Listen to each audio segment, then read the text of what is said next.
দূর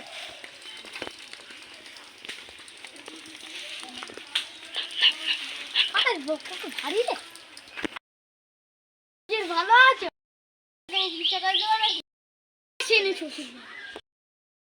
হ্যাঁ মা ভালো আছে তোর বাপ মেয়েছিল মাঝে মাঝে ব্যথাটা উঠতো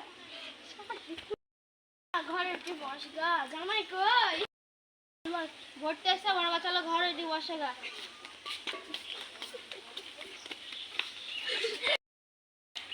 এরা ঘরো জামাই লোকে আমায় বলে আমি চা বিস্কুট না দিই গুড় আর রুটি দিল মিষ্টি খাবার ধারা থেকে